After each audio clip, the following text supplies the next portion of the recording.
Welcome to solverfy. In this problem, we're going to talk about the electric potential. So consider that we have an expression for the electric field. Let's say that the electric field as a function of the radial coordinate r is equal to E of r. So the uh, the electric potential V of r is equal to minus the integral of the electric field over r. So this is actually the difference in electric potential. So if we want to find the electric potential, we can calculate it as minus the derivative plus, minus the integral plus a certain constant k. And the constant k is determined by the boundary conditions.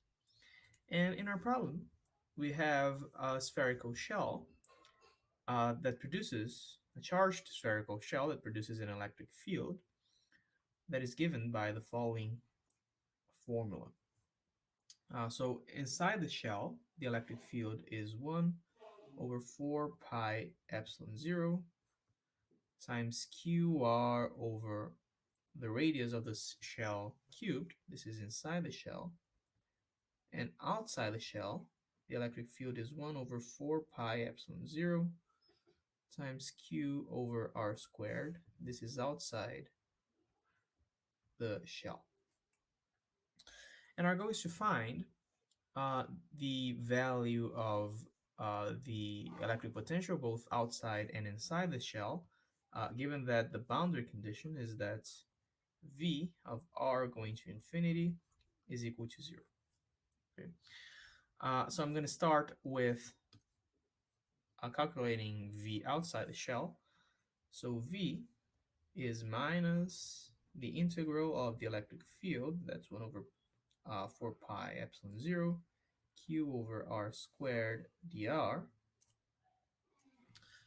plus a constant.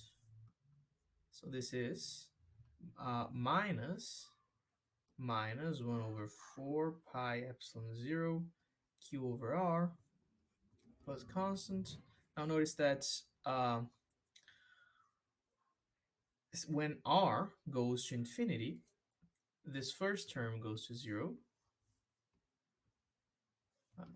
Goes to 0 as r goes to infinity. Then k is equal to 0, so v outside the shell is just 1 over 4 pi epsilon 0 q over r. This is outside the shell. Now inside the shell, we can also calculate it as v is equal to minus the integral of the electric field. The electric field is 1 over 4 pi epsilon 0 q r over r cubed dr plus a constant. So this is minus qr squared over 8 pi epsilon 0 r cubed plus k. And notice that for the electric potential to be constant, V outside, should be not constant, but to be continuous, V outside, when R is equal to capital R, the radius of the shell, must be equal to V inside when R is equal to the radius of the shell. Now, V outside is 1 over 4 pi epsilon 0 q over r, and V inside is minus q, or is that it's q times r squared divided by r cubed, so it's just divided by r, so, and here it's capital R. It's divided by 8 pi epsilon 0 r plus k, so k is equal to 3q over 8 pi epsilon 0 r. So the value of V inside is equal to q over 8 pi epsilon 0 r times 3 minus r squared over capital R squared. This is inside. Let me write V in a more organized manner. So I'm going to write V of R is equal to 3q over 8 pi epsilon 0 r times 3 minus r squared over capital R squared inside, and it's equal to q over 4 pi epsilon 0 r outside. This is the answer to question A. We can move on to question B now, where we have to draw a picture of the graph of both V and E as a function of R. Okay, notice that E, let's start with E.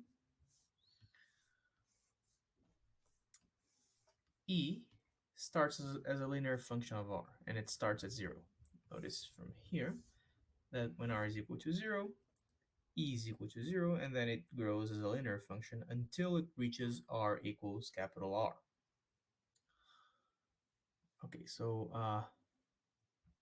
the function will look something like this until it reaches R equal capital R. So this is q over 4 pi epsilon 0 r squared. And then it starts to decrease. And the exercise asks us to plot until 3r.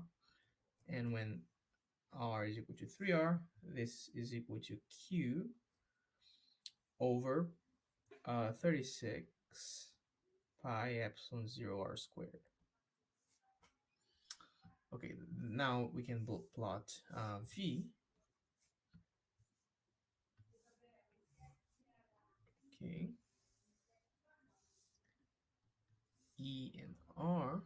Okay, so I'm sorry, V and R.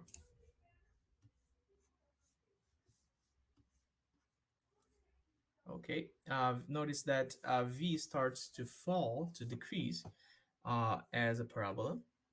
And it starts at 9.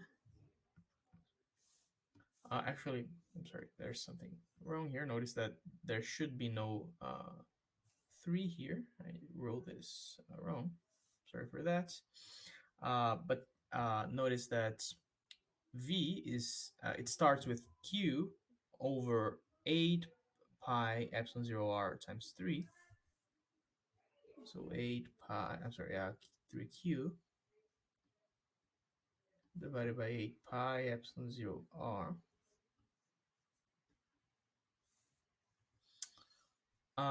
And it starts to fall as a parabola, and until it reaches our capital R, I'm sorry. In that situation, the value of V is just q over 4 pi epsilon 0 r, and then it starts to decrease as 1 over r until it reaches 3r, when the value is q over 12 pi epsilon 0 r. And this concludes our